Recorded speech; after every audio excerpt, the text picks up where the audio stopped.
Mfitumukiza Jean Pierre, umuhungu w'umwuzukuru wa Karega n'umuhungu wa Semakamba, agira ati: ndifuza yuko mwazanyaruka ubundi mukikubita za Bweramvura mukatubwira ahantu umuvandimwe witwa MK Original yaturutse, ubundi mukanatubwira buryo ki yaje kugira igitekerezo cyo kuzajya atugezaho za filime, mukanaza kutubwira kuri uriya mumama witwa Mama Diane ubuzima bwe busanzwe iyo ari mu rugo, buryo ki aba ameze, buryo ki ategura akazi ke, na buryo ki aza kugakora n'uburyo aza kugasoza. Hagati aho ngaho tukimara kumva bimwe mu busabe uwo muvandimwe wacu yasabaga, ntitwigeze tubitera ingoyi ahubwo twabihereza agaciro. Nkanjye Musamariya ndavuga ati: reka nze uwitegura ubundi nze muhereze inkuru ya nyayo ivuga kuri abo bakinnyi rwose bakina muri MK Original, uba wagize gutyo ukifuza yuko wamenya bimwe mu bibaranga cyangwa se amakuru yabyo. Ndabasuhuje kandi ndabaramukije, mbahaye ikaze kuri no filime y'umusore w'umukire, ngo muze mwicare dusase inzobe maze twongere tuganire kuri bimwe biranga bano bakinnyi bakina muri filime y'umusore w'umukire witwa MK Original. Ushobora kwibaza ngo ubundi Mama Diane ni muntu ki? Mama Diane we uburyo ki yaje kwitangariza, uburyo ki akozemo cyangwa se ameze. Mama Diane ni umumama witonda, Mama Diane ni umumama uzi gukina filime kandi akaba afite impano nyinshi, akaba yarize amashuri menshi aho yaje kwiga akagira gutya akayarangiza. Turaza kugaruka kuri MK Original. MK Original ni umwe mu bantu bagize gutya bakagira igitekerezo cyo gufungura YouTube channel, ariko channel ye ya mbere bikaza kumubana imbogamizi, zimwe na zimwe zikibwa izindi zigasibwa, ariko naje gucika intege aho yaje kugira igitekerezo ubundi agafungura TikTok.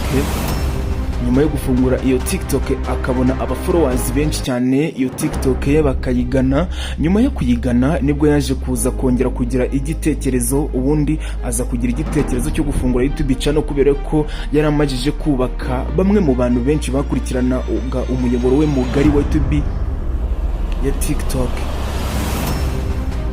aho yaje gufungura YouTube channel ubundi akayita MK Original TV, akazajya akora zimwe muri video, ubundi yamara kuzikora yamara kuyaploadinga kuri YouTube channel yitwa MK Original TV, agakataho agace kamwe wavuga ko kameze nk'agashoti, yarangiza akagakubita kuri TikTok.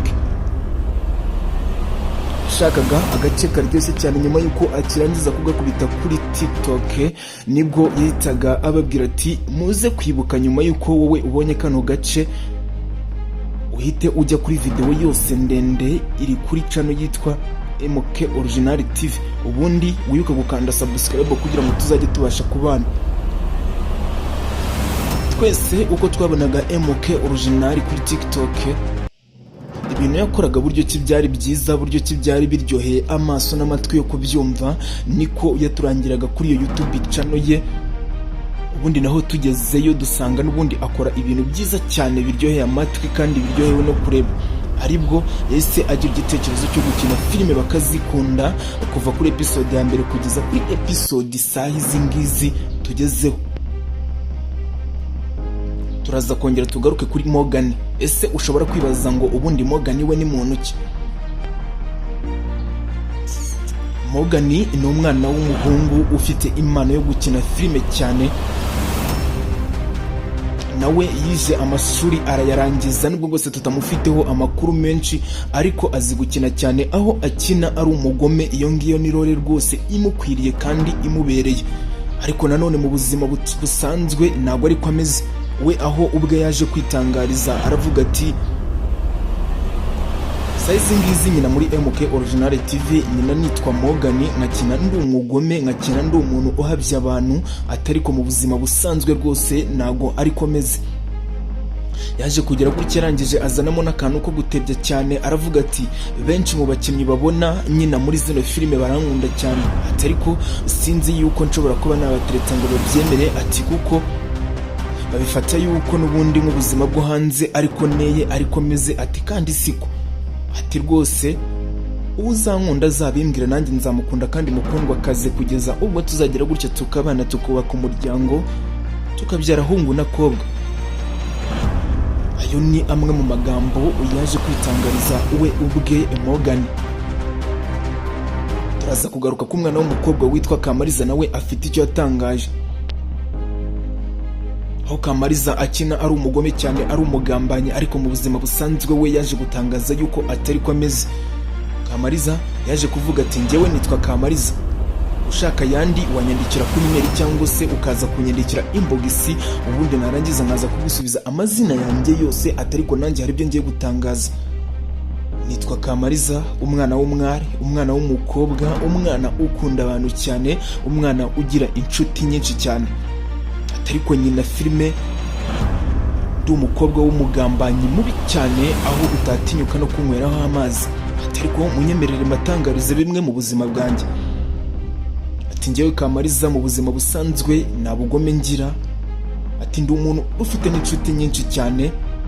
Nawe yaje kushyiramo akantu ko gutebya, arangije aravuga ati umusore uzatekereza ku izina Kamariza cyangwa se akanekerezaho yambona atangira crush akumva arankunze, nazatinye kubimbwira, ati kuko nanjye aho ngeze noneho nyeneye umugabo.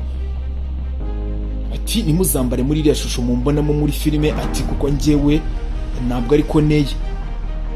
Turaza kugaruka ku mwana w'umusore witwa Najibu. Ese ubundi Najibu ni muntu ki, ateye ate, ameze ate, avuka he, ese ubundi yavukiye hehe, ni ukubera iki yisanze ari gukina sinema nyarwanda?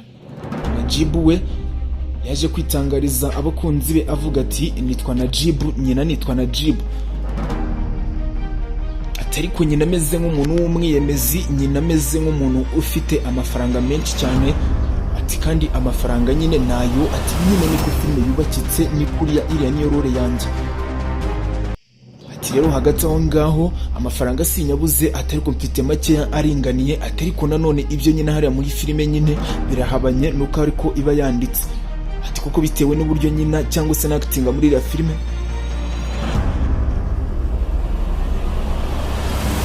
wamfata nk'umuntu ufite amafaranga menshi cyane, atariko si menshi n'ubundi nayasanzwe nyine tu nibira aho ngaho. Turaza kugaruka kuri Papa Cyusa ariwe Idirisa, nawe afite icyo yatangaje. Yaje kuvuga ati njyewe nitwa Papa Cyusa, ndi umusore, yaje kuba umusore, ubundi nza gukundana n'umwana w'umukobwa, ndanashaka yewe ubu ngubu tuvugana ndi umupapa w'abana 3. Nubwo bwose nyina muri MK original mfite umwana umwe witwa Cyusa, namuhabije namuzengereje bona mama we, atariko mu buzima busanzwe ntabwo ariko neye. Papa Cyusa ndi umuntu ukunda kubana n'abantu, ndi umuntu ukunda gutembera kandi ngakunda movie cyane, nkunda kuzireba kabone yuko nkunda no kuzikina. Ayo ngayo namwe mu magambo Papa Cyusa yatangaje. Nyuma yaje kuvuga ati uzifuza kungira inshuti namugira inama kandi nkamugeza kuri byinshi mu buryo bwo gutera imbere, cyangwa se uzaba afite impano yo gukina filime yazanyegera ubundi tukaganira. Ayo namwe mu magambo Papa Cyusa we ubwe yitangarije. Dukomeje n'inkuru zacu zivuga kuri uno musore w'umukire cyangwa se bamwe mu bakinnyi bakina muri ino filime y'umusore w'umukire muri rusange, turaza kuyakomereza kuba kuri bamwe mu bakinnyi babanjije gukina ariko bakaza kubura muri ino filime y'umusore w'umukire. Turaza kugaruka kuri Rina, nawe turamukunda cyane. Rina nawe afite icyo yatangaje.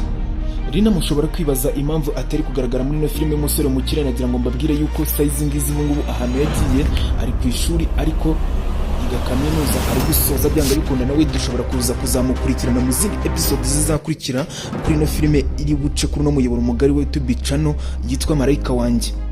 Byanga bikunda iraza kunyuraho, kandi Rina harimo role arimo ashobora kuzakina.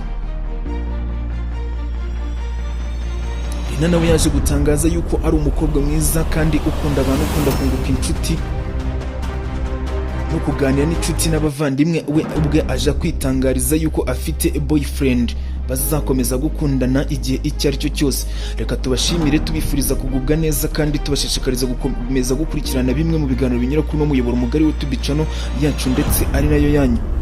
Mwibuke gukanda subscribe, turabakunda cyane. Ibiganiro nk'ibi ngibyo cyangwa se inkuru ziteye gutya zo nakagaruka.